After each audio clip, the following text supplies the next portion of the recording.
Bismillahirrahmanirrahim. Assalamualaikum warahmatullahi wabarakatuh. Alhamdulillah, wassalatu wassalamu ala rasulillah wa ala alihi wa sahbihi wa mawalah.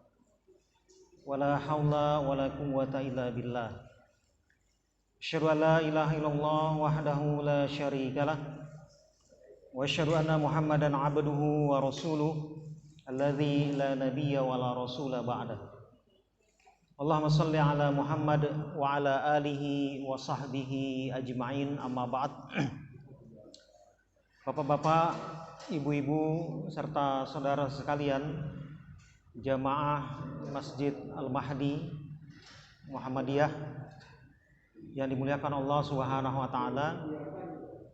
Yang pertama, tentu saja kita bersyukur kepada Allah Subhanahu wa taala atas nikmat iman, atas nikmat Islam, nikmat kesehatan, sehingga kita bisa bertemu kembali, bersilaturahim. Kita duduk sama-sama di majelis ilmu. Ya, insyaallah majelis kita ini mendapat ridho dan berkah dari Allah Subhanahu wa taala. Dan mudah-mudahan pula langkah-langkah kaki kita, niat kita hadir ke majelis ilmu ini juga diganjar oleh Allah Subhanahu wa taala sebagai amal saleh kita. Jamaah yang dimuliakan Allah Subhanahu wa taala, pada kesempatan malam hari ini insyaallah kita akan mengkaji ya, tentang sejarah umat Islam di Indonesia. Ada satu buku yang sangat menarik, ya, buku yang baru terbit. Ini buku judulnya Utang Republik pada Islam. Ini buku yang baru diterbitkan oleh Pustaka Al-Kautsar pada bulan Oktober, akhir Oktober 2021. Alhamdulillah mendapat respon yang sangat baik ya dari pembaca, ya, terutama ketika terkait rame-ramenya soal Kementerian Agama. Ya, itu dibahas juga. Pas di buku ini ya juga dibahas secara tuntas tentang sejarah Kementerian Agama yang beberapa waktu lalu diklaim oleh kelompok tertentu ya. Jamaah yang dimuliakan Allah Subhanahu wa taala, kita pada malam hari ini kita akan mengkaji sejarah umat Islam atau sejarah perjuangan umat Islam, kontribusi umat Islam terhadap Negara Kesatuan Republik Indonesia. Ini sangat penting karena pada saat ini ya ada upaya-upaya tertentu yang berupaya seolah-olah umat Islam, terutama para ulama, para kiai, para santri ya, tidak memiliki kontribusi yang besar dalam perjuangan kemerdekaan di Republik ini. Kalau dulu ada istilah jas merah, ya, jangan sekali-kali melupakan sejarah. Maka tentu saja saat ini kita harus buat istilah baru, namanya jas hijau. Jangan sekali-kali hilangkan jasa ulama. Karena fakta sejarah menunjukkan pada masa lalu ya, founding fathers, para pendiri bangsa Indonesia ini rata-rata kebanyakan mayoritas adalah ulama. Ya, negara ini lahir dari kontribusi para ulama yang merumuskan negara ini, kemudian juga berkontribusi besar ya dalam perjalanan sejarah bangsa ini. Sehingga dengan kita mengetahui sejarah ini, kita akan bisa ya, menentukan sikap terkait dengan bangsa ini, terkait dengan Negara Kesatuan Republik Indonesia. Makanya Muhammadiyah menyebut Indonesia ini sebagai Darul Ahdi Wasyahadah, negara yang dihasilkan dari kesepakatan dan persaksian. Ya. Jadi kita ini dengan mengetahui sejarah bangsa kita, sejarah Indonesia, kita akan bisa menentukan bagaimana sikap kita terhadap NKRI. Para ulama pada masa lalu ya, memandang Indonesia ini atau memandang negeri kita ini sebagai karunia Allah Subhanahu wa taala. Sebagai karunia Allah Subhanahu wa taala yang tentu saja harus dijaga amanah ini sesuai dengan aturan-aturan Allah Subhanahu wa taala. Tetapi tentu saja sebagai bangsa yang majemuk, yang tidak hanya diisi oleh umat Islam, ada juga kelompok-kelompok agama lain, maka harus ada yang disebut dengan al-ahd atau kesepakatan, konsensus yang tadi disebutkan dalam istilah Muhammadiyah, Darul Ahdi Wasyahadah. Umat Islam meskipun jumlahnya besar, mayoritas di negeri ini dan saham perjuangannya itu sangat luar biasa, tetapi tidak pernah ada upaya-upaya melakukan apa yang disebut dengan tirani mayoritas. Tidak pernah memaksakan kehendak aspirasi umat Islam dengan cara-cara tirani, cara-cara pemaksaan, cara-cara yang di luar hukum. Nah, itu tidak pernah dalam perjalanan sejarah. Padahal kita tahu ya, sebagaimana ada di depan kita ini ya, ini para tokoh-tokoh besar, ulama-ulama kita yang merupakan founding fathers, pendiri bangsa kita, pendiri Indonesia. Ada di situ Haji Agus Salim, kita kenal sebagai tokoh Sarekat Islam. Ketika bangsa Indonesia baru memproklamasikan kemerdekaannya tanggal 17 Agustus 1945, itu tidak otomatis Indonesia merdeka seutuhnya. Butuh pengakuan dari dunia internasional terhadap kedaulatan negara Republik Indonesia.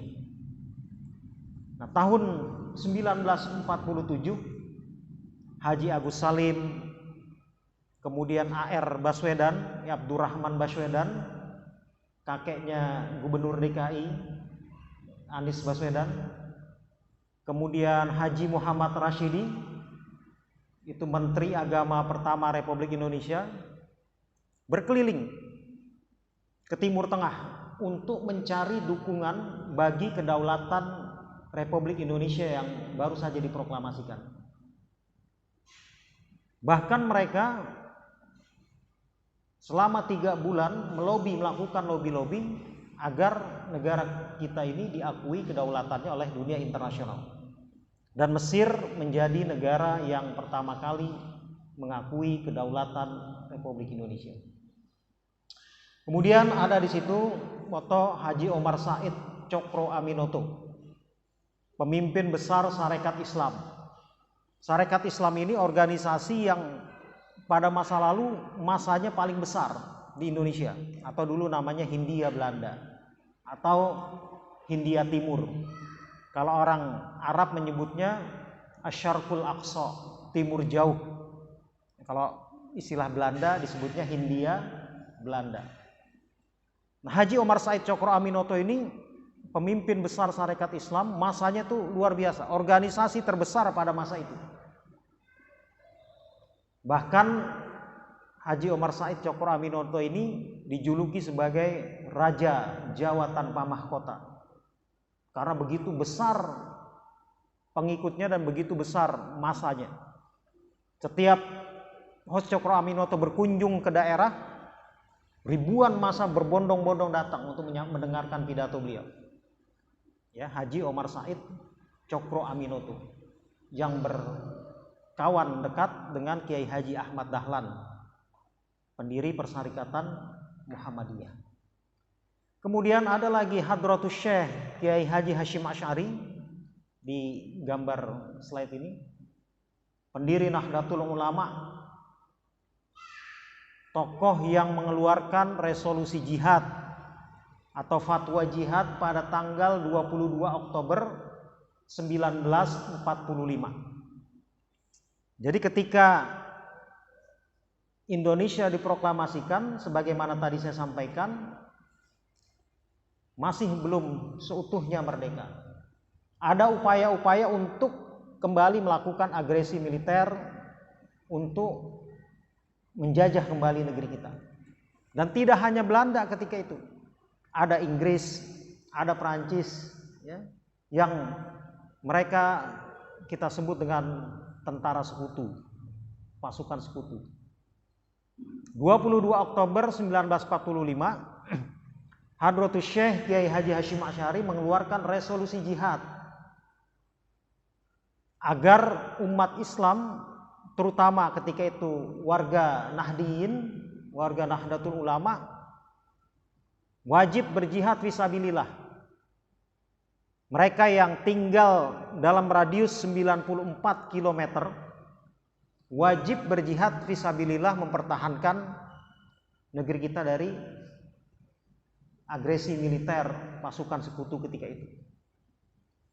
Sehingga resolusi jihad Kiai Haji Hasyim Asy'ari kemudian disambut oleh arek-arek Surabaya yang kita kenal dengan peristiwa 10 November 1945. Kalau tanggal 22 Oktober 1945 hari ini diperingati sebagai Hari Santri Nasional, maka 10 November 1945 itu diperingati sebagai Hari Pahlawan.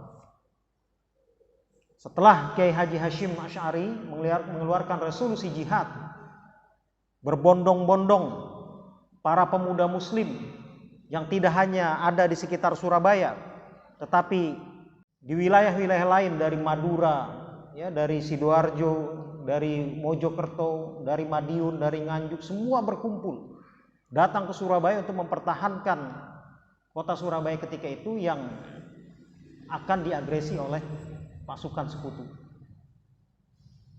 Tokoh yang terkenal ketika itu adalah Bung Tomo. Bung Tomo ini sering berkonsultasi, sering bertemu dengan Hadratus Syekh Kiai Haji Hasyim Asy'ari. Dan Bung Tomo ini mentornya adalah Panglima Besar Jenderal Sudirman, tokoh Muhammadiyah, guru dari Muhammadiyah yang kemudian menjadi pemimpin pasukan dalam pertempuran melawan penjajah. Dengan pekik takbir Allahu Akbar, Bung Tomo menggerakkan massa pemuda-pemuda muslim untuk datang bertempur, berjihad fisabilillah untuk melawan pasukan sekutu. Jadi dalam setiap pidato-pidatonya beliau mengatakan, lebih baik kita mati ketimbang daripada kita dijajah. Prinsip kita tetap merdeka atau mati. Kemudian beliau bertakbir 3 kali, Allahu Akbar, Allahu Akbar, Allahu Akbar, merdeka. Kalau tidak ada seruan takbir yang mampu menyentuh kalbu, menyentuh hati, menggerakkan para pemuda-pemuda muslim,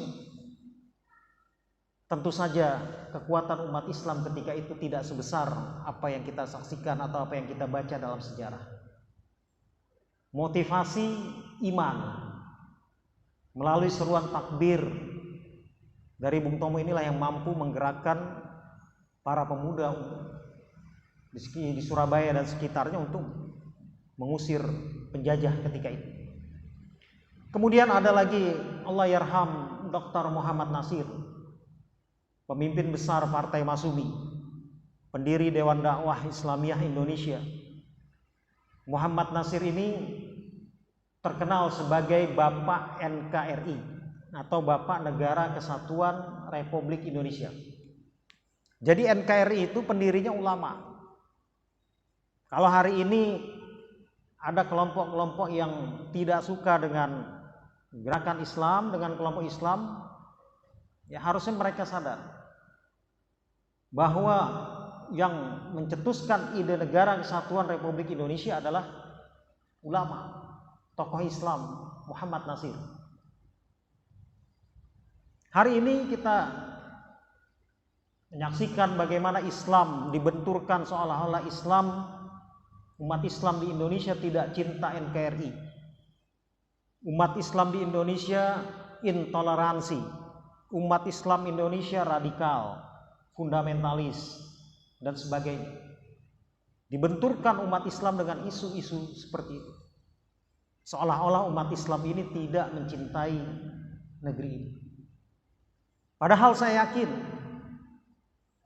kalau seandainya hari ini datang musuh dari luar, maka yang paling depan untuk menghadapi musuh tersebut adalah umat Islam. Umat Islam pasti berada di garis depan untuk memperjuangkan negeri ini jika hari ini mungkin masuk penjajah asing atau masuk invasi dari asing. Sedangkan mereka yang hari ini teriak, saya Pancasila, saya NKRI, ya, saya Bhinneka Tunggal Ika, mungkin saja ketika datang musuh dari luar, mereka justru lari terbirit-birit. Sedangkan umat Islam memiliki semangat jihad fisabilillah untuk mempertahankan negara Indonesia. Kemudian ada lagi tokoh Safruddin Prawira Negara, ya, yang berkacamata sebelah sini, itu dikenal sebagai Presiden Darurat Pemerintahan Darurat Republik Indonesia atau PDRI. Ketika terjadi agresi militer, Soekarno-Hatta ditahan pada tahun 1948, ibu kota pemerintahan Republik Indonesia jatuh. Waktu itu ibu kotanya di Yogyakarta. Ditahan Soekarno-Hatta agar tidak terjadi kevakuman, maka dibentuklah pemerintahan darurat Republik Indonesia dengan presidennya Safruddin Prawira Negara. Jasanya luar biasa. Tadi Pak Nasir juga kita kenal pada tahun 1950 mencetuskan ide Negara Kesatuan Republik Indonesia. Yang sebelumnya itu kita itu namanya Republik Indonesia Serikat, terdiri dari negara-negara bagian. Pak Nasir melobi ke daerah-daerah kepada para pemimpin-pemimpin di daerah untuk bisa bergabung dalam Negara Kesatuan Republik Indonesia pada tahun 1950. Sehingga ketika itu Pak Nasir dipilih sebagai Perdana Menteri pertama Negara Kesatuan Republik Indonesia. Jadi Perdana Menteri pertama NKRI itu ulama Muhammad Nasir. Tokoh yang tidak hanya disegani di Indonesia tapi juga di dunia internasional. Jasanya luar biasa. Kemudian ada Buya Hamka yang kita kenal, ulama besar. Ada Mr. Muhammad Rum yang terkenal dengan perjanjian Rum-Royen. Tokoh Masumi, mantan Menteri Luar Negeri Indonesia yang juga jasanya luar biasa. Kemudian ada Mr. Kasman Singodimejo, ya, tokoh Muhammadiyah yang juga memiliki peran luar biasa dalam Republik Indonesia ini. Jamaah sekalian yang dimuliakan Allah Subhanahu wa taala, atas rahmat Allah Subhanahu wa taala bangsa Indonesia ini merdeka. Jadi dalam pembukaan Undang-Undang Dasar 1945 itu jelas, atas berkat rahmat Allah yang Maha Kuasa, bangsa ini merdeka. Jadi tidak bisa dilepaskan antara umat Islam ini dengan bangsa ini. Islam adalah tulang punggung dari Negara Kesatuan Republik Indonesia. Karena itu jelas dalam pembukaan Undang-Undang Dasar 1945 dikatakan atas berkat rahmat Allah yang Maha Kuasa. Artinya apa? Kemerdekaan Indonesia, kemerdekaan Republik Indonesia ini tidak bisa lepas dari pertolongan dan rahmat Allah Subhanahu wa taala. Dan rahmat Allah Subhanahu wa taala tidak mungkin turun kecuali kepada orang-orang yang dekat dengan Allah Subhanahu wa taala. Siapa mereka yang dekat dengan Allah Subhanahu wa taala? Para ulama, para santri, para kiai yang berjihad fisabilillah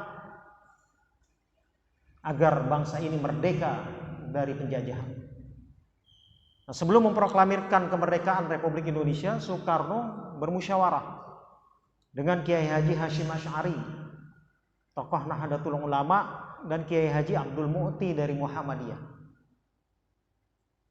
Nah, proklamasi kemerdekaan Indonesia dibacakan pada hari Jumat tanggal 17 Agustus 1945 bertepatan dengan 9 Ramadan tahun 1334 Hijriah. Jadi dipilih Sayyidul Ayyam,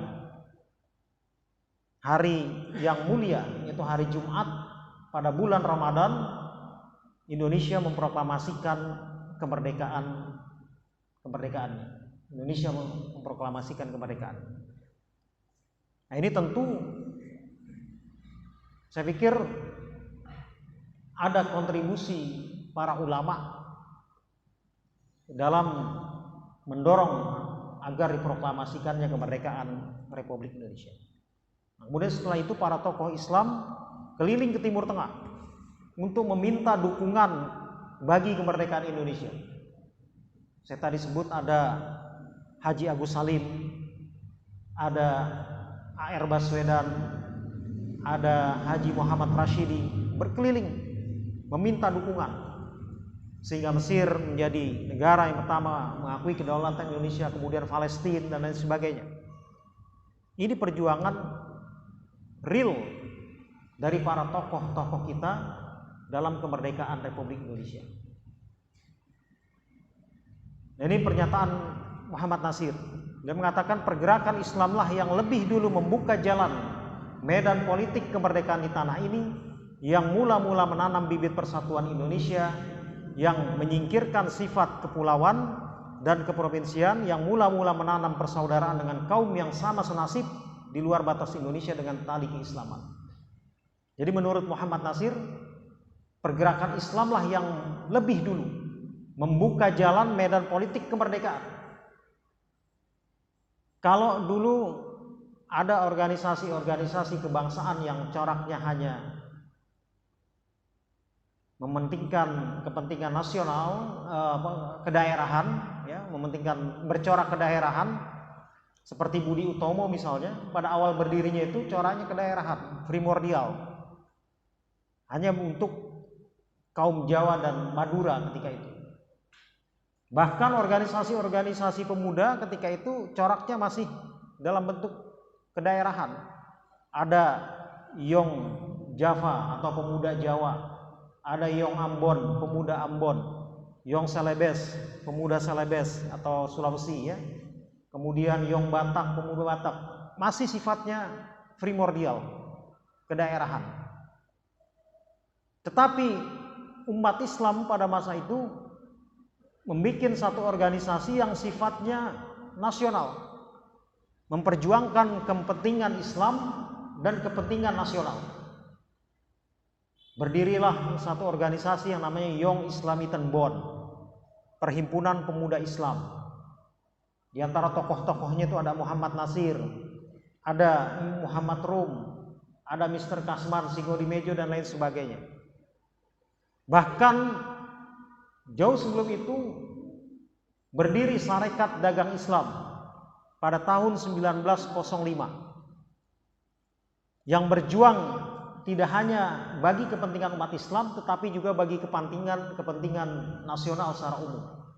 Sarekat Islam di antara berdirinya itu adalah untuk melawan hegemoni ekonomi Cina ketika itu. Saudagar-saudagar muslim membentuk satu organisasi yang namanya Sarekat Dagang Islam. Kemudian pada tahun 1912 berdiri Sarekat Islam di bawah pimpinan Haji Omar Said Cokro Aminoto. Perjuangannya jelas, anti penjajahan, anti kolonialisme, mementingkan perjuangan Islam dan perjuangan bangsa Indonesia secara umum. Setelah ini organisasi-organisasi Islam, ada Muhammadiyah yang berdiri pada tahun 1912, ada Persis Persatuan Islam yang berdiri pada tahun 1923, ada Nahdlatul Ulama yang berdiri pada tahun 1926. Ini peran besar tokoh-tokoh Islam dan organisasi-organisasi Islam yang tidak bisa dinafikan dalam perjalanan sejarah bangsa ini. Nah, ini Haji Agus Salim dan Hasan Albana ya ketika berbincang melakukan diplomasi agar bisa memberikan dukungan bagi kemerdekaan Republik Indonesia. Hasan Albana ini atau Syekh Hasan Albana ini adalah tokoh besar organisasi Ikhwanul Muslimin yang ada di Mesir. Ini dokumen sejarah pertemuan mereka ketika di Kairo, Mesir. Nah, kenapa umat Islam begitu berperan dalam kemerdekaan? Pertama, tentu saja adanya doktrin dalam Islam bahwa memerangi kafir penjajah adalah jihad fisabilillah. Kita bisa baca dalam Quran surah Al-Hajj ayat 39, dalam surah At-Taubah ayat 36, dalam surah Al-Baqarah ayat 90, Al-Mumtahanah ayat 8-9 dan lain-lain. Dalam Islam wajib mempertahankan harta benda kita, tanah kita, jiwa kita. Kalau kita terancam, kalau harta kita dirampas, kalau tanah kita dijajah, wajib untuk melakukan jihad fisabilillah, membela diri. Bahkan dalam hadis dikatakan, man qutila duna malihi fahuwa syahid. Barang siapa yang terbunuh mati karena mempertahankan hartanya, dia mati syahid. Apalagi mempertahankan negerinya demi kemaslahatan masyarakat secara umum, secara banyak. Kemudian adanya doktrin tentang amar ma'ruf nahi mungkar. Dalam hadis disebutkan yang sangat terkenal, man ra'a minkum munkaran falyughayyirhu biyadihi. Kalau kita melihat kemungkaran maka ubahlah dengan tangan, dengan kekuatan, dengan kekuasaan. Fa illam yastati' fa bilisani. Kalau enggak mampu dengan kekuatan, dengan lisan. Fa illam yastati' fa biqalbi. Kalau enggak mampu juga dengan hati. Fadzalika adhaful iman.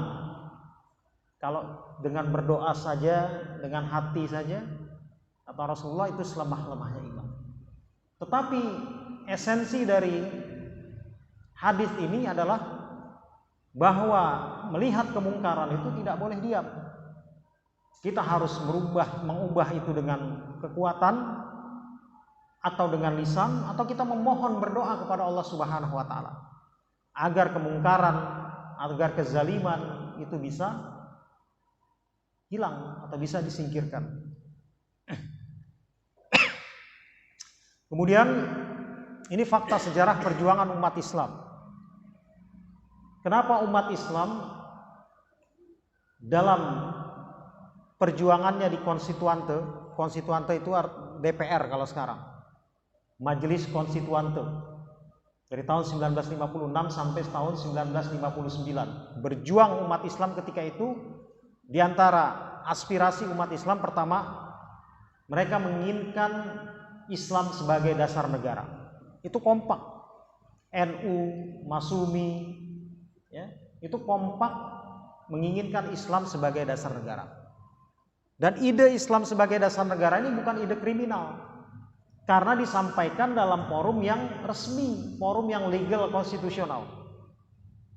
Dalam forum parlemen berdebat para tokoh-tokoh Islam dengan tokoh-tokoh nasional sekuler, dengan tokoh-tokoh kiri dan lain sebagainya.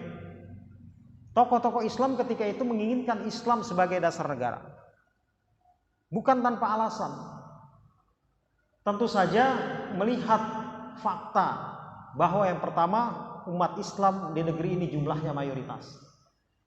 Kemudian yang kedua, fakta kontribusi umat Islam dalam perjuangan kemerdekaan Indonesia. Tetapi meskipun jelas saham atau kontribusi umat Islam terhadap bangsa ini, keinginan itu tidak dilakukan dengan cara-cara pemaksaan, tetapi disampaikan dalam forum legal konstitusional. Berpidatolah Muhammad Natsir dalam sidang konstituante, meyakinkan rakyat Indonesia. Pak Natsir mengatakan Islam itu kalaupun besar tidak melanda, kalaupun tinggi malah melindungi. Tidak boleh ada ketakutan terhadap syariat Islam, karena syariat Islam itu rahmatan lil alamin. Tidak hanya berguna bagi umat Islam, tidak hanya menjadi rahmat bagi umat Islam, tetapi syariat Islam juga bisa menjadi rahmat bagi semesta alam. Tidak ada dalam syariat Islam itu yang bertentangan dengan fitrah kemanusiaan. Tidak ada syariat Islam itu yang bertentangan dengan martabat kemanusiaan. Itu jelas. Berpidato Buya Hamka, berpidato para tokoh-tokoh Islam lainnya, Prawoto, Mangkusasmito dan lain sebagainya. Hebat pidato-pidato mereka ketika itu, sampai akhirnya konstituante dibubarkan oleh dekret presiden pada 5 Juli 1959. Padahal ketika itu para tokoh-tokoh Islam yang berpidato di sidang konstituante begitu luar biasa, menyampaikan gagasan-gagasan. Mereka menginginkan Islam sebagai dasar negara dan menginginkan Indonesia menjadikan Islam sebagai dasar negara, dan juga menginginkan syariat Islam tegak di negeri ini. Ketika berjuang menuntut agar syariat Islam ditegakkan di negeri ini, para tokoh Islam yang ketika itu bergabung atau tergabung dalam partai Masyumi, satu-satunya partai Islam yang terbesar pada masa itu, yang didirikan oleh para ulama dari seluruh organisasi Islam. Ketika itu para ulama mendasarkan perjuangannya untuk menegakkan syariat Islam pada surah Ali Imran ayat 121, di mana Allah Subhanahu wa taala berfirman, A'udzubillahi minasyaitonirrajim, duribat 'alaihimudz dzillah aina ma thuqifu illa bihablin minallah wa hablin minan nas. Kata Allah Subhanahu wa taala, akan ditimpakan kehinaan kepada mereka di mana saja mereka berada, illa bihablin minallah, kecuali mereka yang menjaga hubungan baiknya dengan Allah Subhanahu wa taala. Hablum minallah, menjaga hubungan baik kepada Allah Subhanahu wa taala dalam konteks bernegara, tentu saja menjadikan hukum-hukum Allah, menjadikan syariat Allah sebagai hukum yang berjalan dalam pemerintahan. Hablum minallah itu dirumuskan dengan konsep menjaga maqasidus syariah. 5 hal dalam maqasidus syariah. Yang pertama, hifzuddin, menjaga agama. Orang Islam dia kalau berkuasa tidak mungkin melakukan kezaliman terhadap kelompok agama lain. Kalau Islam berkuasa, tidak boleh umat Islam merusak keyakinan agama Kristen, tidak boleh Kristen merusak agama Islam, tidak boleh Hindu merusak keyakinan agama Buddha, tidak boleh Buddha merusak keyakinan agama Hindu. Benar-benar dijaga kebebasan beragama itu, hifzuddin. Kemudian hifzun nafs, menjaga jiwa. Tidak boleh ada dengan mudahnya orang menumpahkan darah. Tidak boleh dengan mudahnya tanpa hak orang menumpahkan darah. Hifzun nafs. Kemudian hifzul akal, menjaga akal. Tidak boleh ada potensi-potensi yang merusak akal, narkoba, miras, judi, prostitusi dan lain sebagainya. Kemudian hifzul mal, menjaga harta. Kekayaan negara digunakan untuk kepentingan kemaslahatan seluruh rakyat, bukan untuk kepentingan kelompok, bukan untuk kepentingan golongan. Kemudian hifzun nasal, menjaga regenerasi. Kalau umat Islam berkuasa, tidak boleh ada yang namanya LGBT, lesbian, gay, biseksual, transgender, karena ini memutus regenerasi. Ini konsep Islam. Sehingga Pak Nasir dengan percaya diri mengatakan Islam itu kalaupun besar tidak melanda, kalaupun tinggi malah melindungi. Itu perdebatan-perdebatan di Konstituante itu, kalau bapak-bapak, ibu-ibu sekalian membaca dalam risalah persidangan Konstituante, itu gagasan-gagasan tokoh Islam itu luar biasa. Nah, ini fakta sejarah perjuangan umat Islam. Yang pertama, Perang Padri di Sumatera Barat di bawah pimpinan Tuanku Imam Bonjol pada tahun 1821 sampai 1837. Kemudian Perang Jawa yang dipimpin oleh Pangeran Diponegoro tahun 1825 sampai 1830. Perang sedang berlangsung selama 5 tahun, tetapi menimbulkan kerugian yang besar bagi pemerintah, bagi kolonial Belanda ketika itu. Perang Jawa dipimpin oleh Pangeran Diponegoro yang berjuluk Sultan Abdul Hamid atau Sultan Abdul Hamid Sayyidin Panatagama. Sultan Abdul Hamid, tuan pengurus agama. Ini perang yang sangat dikenal. Perang Jawa ini menimbulkan kerugian yang besar bagi pemerintahan kolonial ketika itu. Kemudian ada Perang Sabil di Nangro Aceh Darussalam yang dipimpin oleh para ulama dari tahun 1837 sampai 1904, lebih lama karena Aceh sangat sulit ditaklukkan. Banyak para ulama yang menyerukan Perang Sabil atau Perang Suci, Perang Jihad fisabilillah. Kemudian ada Perang 10 November 1945 di Surabaya yang tadi saya ceritakan, yang digerakkan oleh Resolusi Jihad Kiai Haji Hashim Asy'ari. Ini fakta sejarah perjuangan umat Islam di Indonesia.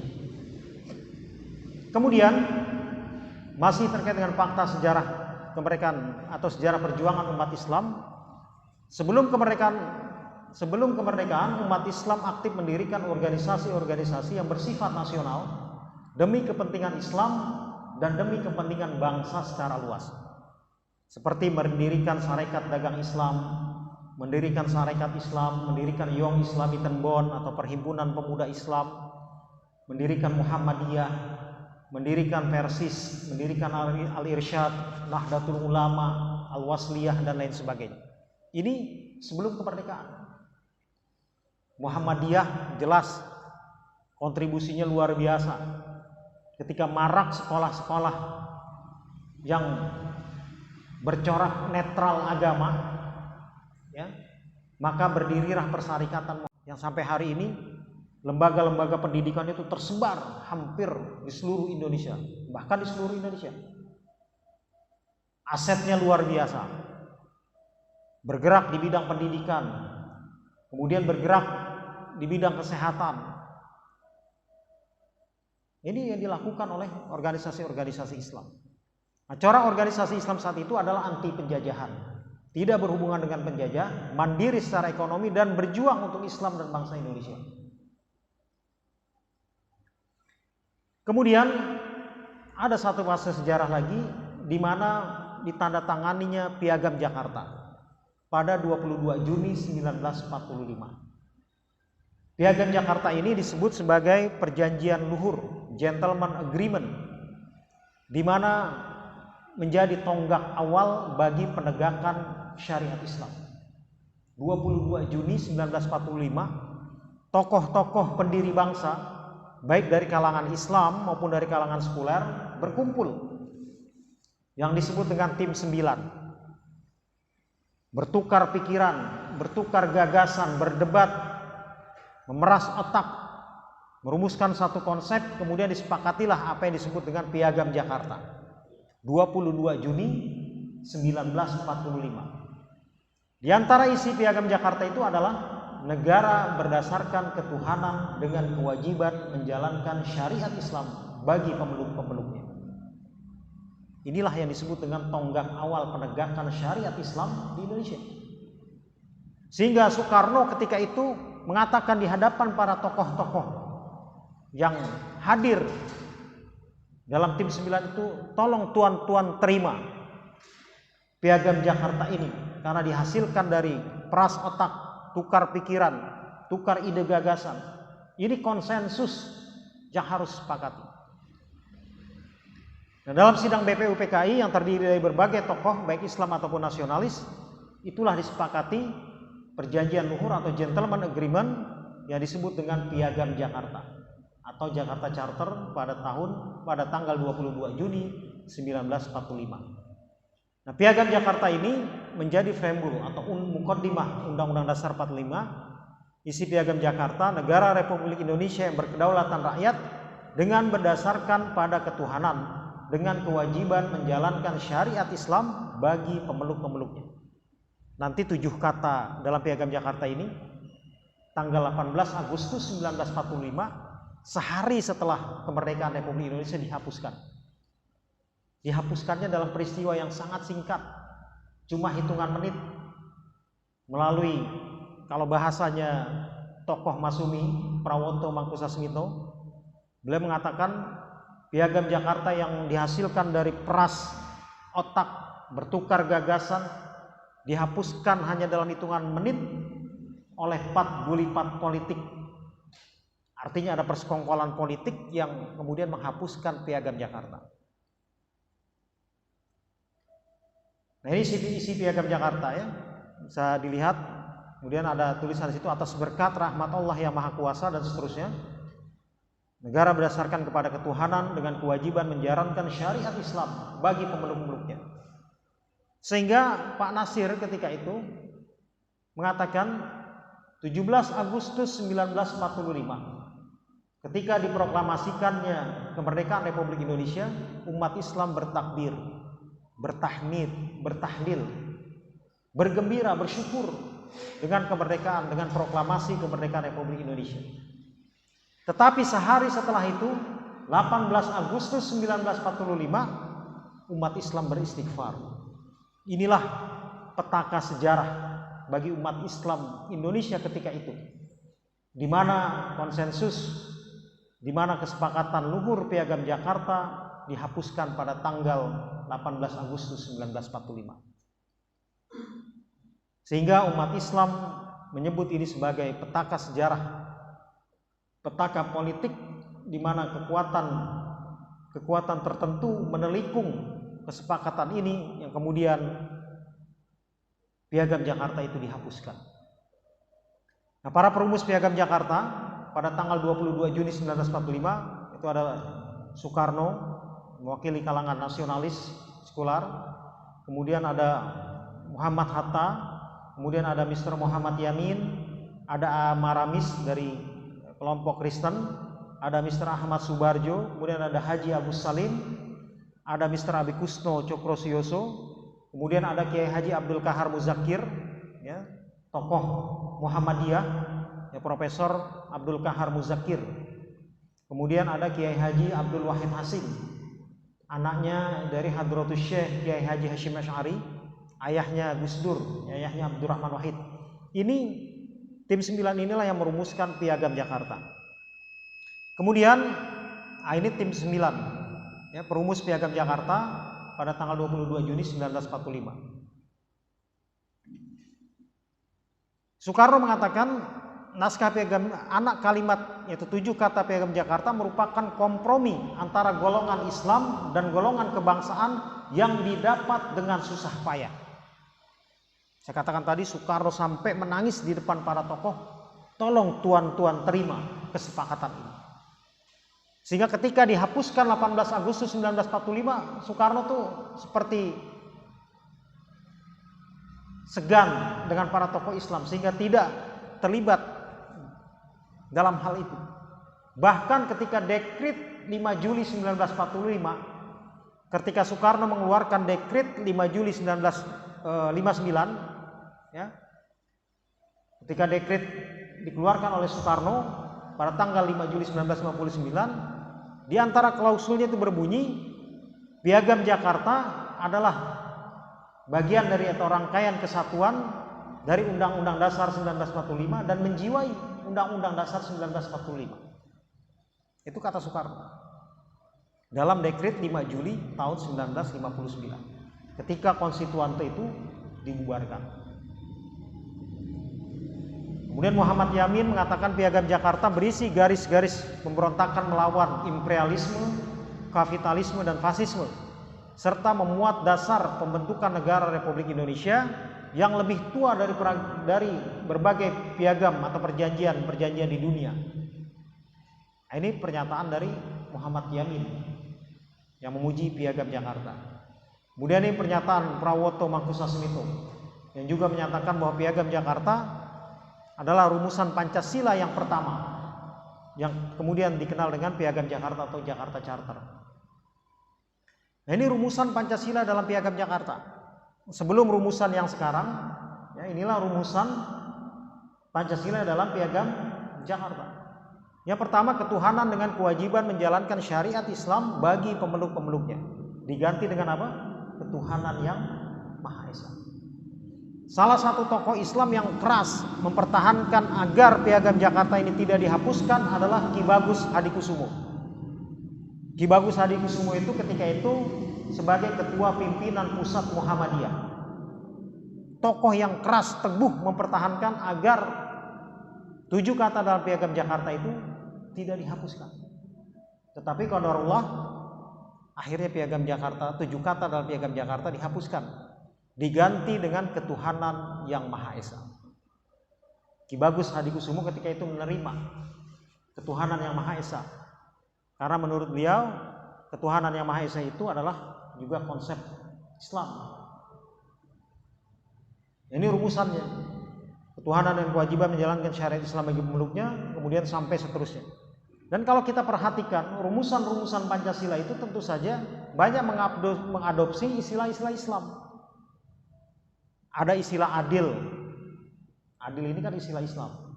Ada istilah beradab atau adab. Ada istilah rakyat. Rakyat ini dari bahasa Arab, ra'iyah. Ada istilah hikmah atau hikmat. Ada istilah musyawarah. Kemudian adil. Ini istilah-istilah yang diambil dari Islam, mengadopsi istilah-istilah Islam. Ini rumusan yang digagas, yang dihasilkan oleh para ulama. Maka itu dalam buku ini, dalam buku Utang Republik pada Islam, ini bukan suatu hal yang bombastis, walaupun tentu saja umat Islam ya tidak menepuk dada bahwa kitalah yang paling berjasa. Tetapi kita hanya mengingatkan pada bangsa ini agar tidak melupakan jasa-jasa para ulama, agar tidak lagi membenturkan antara Islam dengan Pancasila, antara Islam dengan NKRI, antara Islam dengan kebinekaan, tidak lagi menyebut atau membenturkan Islam dengan toleransi dan lain sebagainya. Islam adalah tulang punggung Republik ini. Nah, ini petaka sejarah. Tadi saya sudah ceritakan, tanggal 17 Agustus 1945 proklamasi kemerdekaan Indonesia dibacakan, umat Islam bersyukur. Tanggal 18 Agustus 1945 Piagam Jakarta dihapuskan, umat Islam beristighfar. Karena inilah awal dari pengkhianatan terhadap umat Islam ketika itu. Dan juga menjadi awal dari perseteruan politik antara umat Islam dengan kelompok-kelompok lain, dengan kelompok nasionalis sekular, dengan kelompok agama lain dan lain sebagainya. Sehingga muncullah gerakan-gerakan dari sebagian umat Islam yang kecewa terhadap pemerintah, kemudian memilih angkat senjata. Karena kekecewaan diantaranya dihapuskan 7 kata dalam Piagam Jakarta. Muncul kelompok-kelompok yang kemudian memilih jalur angkat senjata. Walaupun sebagian besar para tokoh Islam ketika itu memilih jalan untuk bersabar. Karena sabar itu adalah napas panjang perjuangan. Sabar ini adalah prinsip Islam. Dalam Al-Quran jelas ayat-ayat yang berbicara tentang jihad selalu diiringi dengan kata-kata sabar. kam min fi'atin qalilatin ghalabat fi'atan katsiratan biiznillah wallahu ma'as sabirin. Kemudian dalam ayat lain, am hasibatum an tadkhulul jannah wa lamma ya'lamillah alladzina jahadu minkum wa ya'lamus sabir. Apakah kalian mengira bahwa kalian akan masuk surga padahal belum jelas nyata-nyata siapa yang di antara kalian yang benar-benar berjihad di jalan Allah dan siapa yang benar-benar bersabar. Dalam surah Al-Anfal banyak Allah mengingatkan kepada kita tentang bersabar. Kalau ada 100 orang yang bersabar mampu mengalahkan 200 orang. Ini juga yang dipegang oleh para tokoh-tokoh Islam ketika itu, sebagian besar memilih jalan bersabar agar kemerdekaan Indonesia yang baru saja diproklamasikan tidak hancur. Makanya kalau ada tudingan-tudingan bahwa umat tidak cinta kepada negeri ini, nah justru umat Islam itu banyak mengalah. Allah yarham Dr. Muhammad Nasir ketika menasehati atau menyerukan kepada kelompok sebagian umat Islam yang memilih jalur angkat senjata, beliau mengatakan dengan pernyataan yang sangat menarik, dengan ungkapan yang tamsil, yang mengandung tamsil atau perumpamaan. Beliau mengatakan kalau negara yang kita dirikan belum sesuai kehendak kita, apa lantas kita bakar saja sampai hangus? Tentu tidak. Kalau negara yang kita cita-citakan ini belum sesuai dengan kehendak kita, kata Pak Nasir, apa lantas kita bakar saja sampai hangus? Nah tentu kan tidak. Kalau mobil kita ini kecelakaan di jalan, serempetan atau tabrakan, kemudian penyok, yang kita lakukan dihancurkan sekalian atau dibawa ke bengkel? Tentu dibawa ke bengkel. Kalau ada tikus di lumbung padi, yang dibakar lumbung padinya atau dicari tikusnya? Maka ketika itu Pak Nasir dan kawan-kawan memilih jalan bersabar. Memilih jalan bersabar dalam perjuangan. Karena sabar juga merupakan prinsip Islam. Tetapi kesabaran yang dilakukan oleh para tokoh Islam ketika itu bukan kesabaran yang fasih, bukan pasrah bongkoan. Sabar dalam pengertian tetap melakukan amar ma'ruf nahi mungkar, mengkritik jika pemerintah itu keliru, ya, bukan pasrah bongkoan, bukan ketaatan yang mutlak. Karena ketaatan yang mutlak itu hanya kepada Allah dan kepada Rasulullah. Ati'ullah wa ati'ur Rasul baru wa ulil amri minkum. Ketaatan kepada ulil amri minkum ini dibatasi oleh Rasulullah sallallahu alaihi wasallam dalam satu hadisnya, la ta'ata li makhluqin fi ma'siyati khaliq. Tidak boleh kita taat kepada makhluk yang dia bermaksiat kepada Allah. Harus dikoreksi melalui amar ma'ruf nahi mungkar. Tetapi tidak boleh memberontak. Tidak boleh memberontak terhadap pemerintahan yang sah. Nah, tidak boleh memberontak bukan berarti kemudian diam saja terhadap kekeliruan-kekeliruan, penyimpangan-penyimpangan. Tidak seperti itu. Para tokoh Islam ketika itu bersabar, tetapi dia aktif, bukan fasik, menyerukan, mengoreksi kekeliruan-kekeliruan. Nah, pasca kemerdekaan, setelah diproklamasikan kemerdekaan, umat Islam membangun satu kekuatan politik namanya Partai Masyumi. Itu berdiri tanggal 7 sampai 8 November 1945 ada Kongres Umat Islam Indonesia di Sekolah Mu'alimin di Yogyakarta.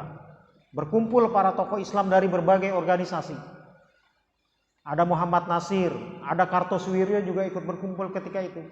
Kemudian banyak lagi tokoh-tokoh yang hadir ketika itu merumuskan satu wadah perjuangan politik yang namanya Partai Masyumi. Ketika itu Partai Masyumi menyerukan dalam pernyataannya 60 miliun atau 60 juta kaum muslimin Indonesia siap berjihad fisabilillah Jadi rentetan kronologisnya itu 22 November 1945 Kiai Haji Hashim Asy'ari menyerukan atau mengeluarkan resolusi jihad atau fatwa jihad. Kemudian 7 sampai 8 November 1945 Partai Masyumi mengokohkan resolusi jihad itu melalui pernyataan 60 juta ketika itu umat Islam di Indonesia siap berjihad fisabilillah. Seruan Partai Masyumi, seruan fatwa jihad dari Kiai Haji Hashim Asy'ari kemudian disambutlah dalam peristiwa 10 November 1945. Ya, umat Islam menempuh jalur politik karena dijanjikan bahwa dalam sidang konstituante nanti umat Islam bisa mengajukan gagasan Islam sebagai dasar negara. Ya, umat Islam selalu menempuh jalur legal konstitusional melalui musyawarah yang diadakan di parlemen atau di konstituante.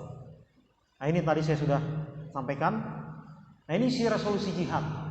Isi dari resolusi jihad Kiai Haji Hashim Asy'ari. Kemerdekaan Indonesia diproklamirkan pada tanggal 17 Agustus wajib dipertahankan. Republik Indonesia sebagai satu-satunya pemerintahan yang sah harus dijaga dan ditolong. Musuh Republik Indonesia yaitu Belanda yang kembali ke Indonesia dengan bantuan sekutu dalam kurung Inggris pasti akan menggunakan cara-cara politik dan militer untuk menjajah kembali Indonesia. Umat Islam terutama anggota Nahdlatul Ulama harus mengangkat senjata melawan Belanda dan sekutunya yang ingin menjajah Indonesia kembali. Nah, ini penting. Kata Kiai Haji Hashim Asy'ari, beliau mengatakan kewajiban ini merupakan perang suci, jihad, dan merupakan kewajiban bagi setiap muslim yang tinggal dalam radius 94 km. Sedangkan mereka yang tinggal di luar radius tersebut harus membantu secara material. Jadi yang berjarak radius 94 km dari Surabaya wajib berjihad secara fisik. Sedangkan yang di luar itu wajib berjihad secara material. Mendukung perjuangan dengan materi, dengan doa dan lain sebagainya. Ini resolusi jihad. Kalau tidak ada resolusi jihad ketika itu, tentu saja kita mengalami penjajahan kembali oleh pasukan sekutu yang memang banyak melakukan manuver-manuver untuk menaklukkan atau menjajah kembali Indonesia. Jamaah sekalian yang dimuliakan Allah Subhanahu wa taala, mudah-mudahan apa yang kita kaji pada malam hari ini bisa menambah wawasan kita, bisa menambah informasi kita terhadap perjuangan para tokoh Islam, para founding fathers, para pendiri bangsa ini, sehingga kita bisa menjawab segala tudingan-tudingan dari kelompok-kelompok tertentu yang ingin membenturkan Islam dengan negara ini, ingin membenturkan Islam dengan kebinekaan, ingin membenturkan Islam dengan Pancasila dan lain sebagainya. Para founding fathers bangsa ini adalah para ulama. Mereka yang mencintai negeri ini, mereka yang ingin negeri ini menjadi baldatun thayyibatun wa rabbun ghafur. Negeri yang dilimpahi berbagai kebaikan dan ampunan Tuhan dengan tegaknya syariat Allah Subhanahu wa taala. Perjuangan ini adalah cita-cita seluruh umat Islam. Setiap umat Islam harus memiliki tekad, keinginan agar syariat Islam tegak di negeri ini. Tentu saja dengan cara-cara yang sebagaimana telah ditempuh para ulama kita, para pendahulu kita. Dengan cara-cara yang legal konstitusional, dengan cara-cara yang tidak menimbulkan kemudaratan yang bisa menghancurkan kita semua. Demikian apa yang dapat saya sampaikan. Kurang dan lebihnya saya mohon maaf. Walafu minkum. Kita tutup dengan doa kafaratul majlis. Subhanakallahumma wa bihamdika asyhadu an la ilaha illa anta astaghfiruka wa atubu ilaik. Assalamualaikum warahmatullahi wabarakatuh.